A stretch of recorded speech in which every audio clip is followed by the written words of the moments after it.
All right, my friends, so apparently I triggered some people in my last video. Hi, boys. About having a third portfolio. It's really strange. Now, I expect it from my man Thomas P. He doesn't bother me. Some other guys, I'm like, dude, just do what you want to do. I don't care. It's weird. Like, I'm not sitting there telling. This is a day-by-day account of my life, essentially, my YouTube channel. You can be different. You can have difference of opinions. That's fine. I don't care. But it's weird how many people got, like just weird. One guy's like, oh, I'm sorry to hear your business is going bad, Josh. Maybe you shouldn't have bought your pool. I'm like, well, my business isn't bad. That's the point. That's what I don't understand. It's like, the business is still good. But you not heard the economic cycle, the business cycle? No, you're making a big old mess. I'm going to have to wash this guy. Oh, boy. They were going to get a bath anyway. Isn't that right, Pablo? Pablo knows. He knows he's going to get a bath. The business cycle, it's just, it ebbs and flows. Are you not hearing? And I can see it with my own eyes, dude. So I got enough business to pay the bills, which is great. I still invest. It's great. However, my spidey sense says tough times could happen. What happens if tough times happen? You still got bills to pay. Where does the money come from to pay the bills? It's only two sources. It comes from your assets or it comes from your debt. That's it. So if your assets are all in stocks, what do you have to do? You have to sell some of your assets. I don't want to sell assets that potentially could be down 25 or 30% or 37% or 57%, which is literally what happened in 2007, 8, and 9. I want to sell assets that are up in value and that we're getting 4 to 5% cash with no downside risk. Inherently, it says, it's weird, man. I want to sell assets that have appreciated. I do not want to sell assets that have depreciated if the bad times come. If the bad times don't come, I'm still cracking at 4 and 5% of my cash, that's a winning proposition to me. Now, some people say, hey, I get 8% a year in the markets, so my opportunity cost for having $100 in cash is 3%. I'm getting 3% on that 5% on that 3 on that. I'm getting 5% on that $100 in cash, which means I'm missing out on my 8% in the market. And if you compound that over 30 years, that's bad. I 100% get that, but that doesn't take into consideration the business cycle. And the business cycle, the ebb and flow of the nature of the world, which includes your investments. The idea that you're going to get an 8% year-over-year return on stocks is just freaking, it's insanity on steroids, dude. You don't get 8% a year. You get 12. Basically, you get 28 one year, -10 the next year. You see what I'm saying? On the average is 8%. I'm just using that for a nice round number. But on any given year, you're not getting that. That's why the whole thing with Dave Ramsey, it drives you up the wall. He's like, you can take 8% a year. This lady called in, she had $1 million portfolio. He's like, you can take, what do you say, 80 or 70,000 a year and still add your capital. I'm like, this is insanity, man. It's not. And so what you're trying to see is I'm trying to protect myself against a business cycle. All right, by the way, this is a Sabbath video. I don't think I said that. So any income I make off this video from YouTube will go into my Sabbath playlist. And at the end of the year, we'll send it to a pregnancy center. We have a good one we're fond of in South Texas that my wife has a good friend that we met through the Catholic Church. I think it was St. Thomas Aquinas down there. No, that's the one we go to here. What was the one? I can't remember. Blessed Sacrament was the one we went to in Harrisonburg. Christ the King is we went to in Haddonfield, New Jersey. St. Peter's. It's called St. Peter's in Bernie, Texas. And they have a pregnancy center in I think it's South Texas Pregnancy Center, if memory serves. So we'll donate any money we get at the end of the year. We tally up on the Sabbath videos. We donate to those guys. By the way, Skip Ritchie will be joining me here in a couple hours live from Zimbabwe, as a matter of fact. So if you want to learn about his story and how he's helping orphan children in Zimbabwe, that'll be a lot of fun. So we'll do that live here in about noon Eastern time, 6 p.m. Zimbabwe time. All right, so just because your cash is good now doesn't mean it will be good in the future. Thus, for your old buddy Josh, and again, this is just my story that I essentially am putting on video. You know, we spent a lot of money on my pool, my addition right there, the backyard landscaping. We've been here 10 years. So the last 10 years, we've put a lot of money into this house. And I love it, dude. I love having the pool, love having my addition, love having my landscape. It's great. But it costs money. It has money that inherently came from what? Cash, all right? So we paid for all this money, cash money.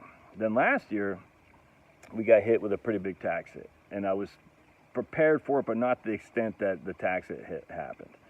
So I'm still digging out from under that. I'll be done with that most likely by the end of this year. So I got a 1.9% credit card on Navy Federal Credit Union, and I'll be done with that. So by then I'll have no debt except for my mortgage, and then and that's it. Just that's the only debt I have, and I've been working like a freaking banshee to pay off that mortgage.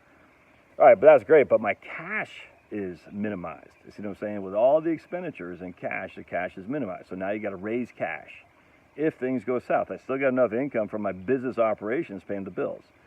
But you can see things getting dry, dude. You know what I'm saying? So you're like, okay, well, things may or may not stay dry. I don't know. I mean, right now it's not dry. I mean, this month I've freaking made a decent, for May, I'm fine. The question is what happens in June? What happens in July? What happens in August? You see what I'm saying? Not to be prepared for that. I just don't know how people can sleep at night. I don't get it, man. I can't. So say the worst case scenario is I don't get any other income from my business. I don't get any other income from my job. I work for a freight line in North Carolina that just laid off people. All right, well, I got unemployment. Unemployment doesn't pay for health insurance. All right, so unemployment doesn't pay for health insurance. Well, I still stay on the company's health insurance. Yeah, that's called COBRA, and you have to pay the entirety of that company's health insurance. Now, they might give you a benefit, say, oh, we'll pay for that for you, in terms of a severance package. Many companies don't. Many companies say, we're going bankrupt. We got no way to pay for that health insurance. So you're on your own. So now your unemployment, by the way, it doesn't kick in dollar for dollar, all right? There's maximum how much you can get unemployment. And now you get a big hit on health insurance because before your company was subsidizing a lot. I don't get how people don't see this. It's crazy to me. It's not just in trucking. We did a video the other day about the American Trucking Association or something like that. Said there's like 9,000 trucking concerns that are basically on the brink. All these banks are on the brink. Google, Facebook, all these people laying people off left and right. Now that might not affect you. It might not affect you, and you're good. But you don't know. You think the business cycle is just perpetual in a slow growth environment? It goes up and it goes down. Small businesses fail all the time. Large businesses fail all the time. People get laid off all the time. To say I'm taking precaution against that, I'm not going to say inevitability, but that potential, doesn't mean you're freaking scared. It doesn't mean you're like, oh, you don't trust the stocks, the historical idea of the stocks. No, I live in the day. Yes, I think the stocks will outperform bonds probably rather significantly in the next 30, 35, I'm 52, so I got about 35 years ahead of me. Yes, I do think stocks will outperform bonds, 100%. That's the whole stocks for the long run mode, though. The long run never arrives. That's what I'm trying to say. You're always in the short run. You always need income to pay the bills. Where does the income come from? It comes from your cash flow via your day-to-day labor activities. If those things go too south for some reason, you have to still have the cash flow to pay the bills. This isn't rocket science. And the cash flow to pay the bills are going to come from your investments, which could potentially be down 50%, or they're going to come from debt. So you say, I don't want to take debt, and I don't want to sell an investment that's down 50%, so what I'm going to do, even though the investments that are down 50% on average, you expect 8% rate of return. But for the day-to-day I'm living, that rate of return in the long run is irrelevant. What's relevant is my ability to pay the bills. Jeez, man. At some point, yes, it is a risk to go on a vacation. It's a risk to buy a pool. It's a risk to buy a car. It's a risk because that is money that's no longer in your asset. Cash that's no longer in your balance sheet as an asset. So a balance sheet is assets on the left, liabilities on the right. That's your asset statement. All right, your assets, though, that's not, your balance sheet is not an income statement. An income statement is cash coming in, cash going out. All right, so a guy asked about a pension. Is a pension considered an asset? No, a pension is not considered an asset because you can't take ownership of the pension. You can take ownership of the income that the pension derives you, but that is your cash flow. The income is a cash flow. And the cash flow, that's the whole thing, when I wrote my book, my most recent one, Relax or Retire, what's so a pet peeve of mine with CPI is CPI assumes assets are part of inflation. Hey! Assets are not part of inflation. Inflation, the way to measure inflation as per the BLS, is the change and your day-to-day expenses in which to maintain your standard of living. Hey, not the brightest bulb there. He's chasing a. I gotta watch this guy because he's gonna be a dirty dog. He's getting his natural hunting instincts and chasing a. All right, no, You're gonna. Oh, dude, you're getting. Oh, get out of there. Hey, look, he gets his hunting instincts in, and you don't want to mess with that. Look at that. All right, come on, he's gone. That's entertainment, dude. That's first class entertainment here on YouTube. He scares me. Sometimes he gets his dog instincts. You're like, dude, you get in the way of that. He's like, "Rrr." You're like, oof. Even Pablo gets in the way of Finney sometimes. Oh boy, he's a messy dog. It's gonna be fun bathing him. Basically, 75 pounds of muscle with jawbones like a pit bull. Can you hear him? But it's gonna be, so anyways, he's got jaws like a pit bull. He's normally just a chill dog, but all right, I have to get the broom. He does not like the brooms.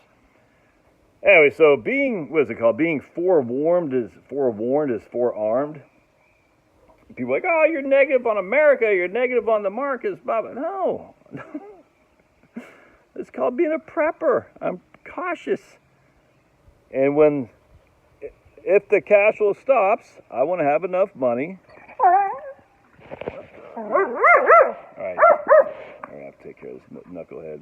I go get a spray can and spray him because he's dirty. You need a bath. All right, we're getting baths.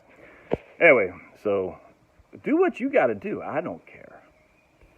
But if you think your position in life is such that you don't need money to pay the bills, look, I was there, dude. I was there back in the aughts. I said all my emergency money is in the VTI. Back then it was actually VTSAX. There's actually VTSMX, to be honest with you. That's before they even had the Admiral shares. That's how long I've been around. And then I see, yeah, man, the market, I know the market go down, but if the market goes down, I'll just sell some stocks if I need to, if my cash flow runs dry. Yeah, and what's the likelihood of my cash flow running dry at the same time that the stock market is down, 20% or something like that? Well, turns out that's exactly what happened. My cash flow was running dry in 2007. The markets were getting hammered, and as such, I was like, this is a problem. That people can't see that is mind-boggling to me. That people can't see that, hey, well, I'm getting 8% rate of return on a stock's the long run. Yeah, on any given year, you're not getting 8%. In fact, we know, and I've done, again, this reference to my book from Vanguard, stocks average 10% a year, going back to 1926. How many times has stocks actually given you between 8 and 12%? Like 5% of the time. Anyway, trigger it if you want. Doesn't bother me. I don't care. I'm just trying to be forewarned is forearmed. If that's not the right thing there, just put it in the, oh boy, look at it. Now you're limping. All that chasing around, now you're limping. But also too, man, life's to be lived. You don't want to sit there and say, you know something, I got cash. I'm not going to do something that I want to do, because I need to have this cash in case the economy tumbles. You don't want to be that guy either. You still got to live, dude. You still buy yourself some ribeye. It's okay. You still do stuff. But when you do stuff, i.e. invest in a pool, it's not an investment, all right? Spend money on a pool. When you do stuff, recognize you're going to have to replenish the cash from what you used to invest in that pool. It's not an investment. Okay, whatever. And it's okay. And so when that time comes, when your cash is sparse, you got to raise the cash. Then when the cash is raised again and your income jumps back up to where you hope it would be, all right, then you got your cash, you can go back to 100%, or however you want to do, the barbell. But until then, you need cash to live. It's not difficult. All right, we'll see you guys. Oh, did I already say this? Yeah, I think it's Skip Ritchie will be joining us at noon live from Zimbabwe. So be there. It'll be fun. See you.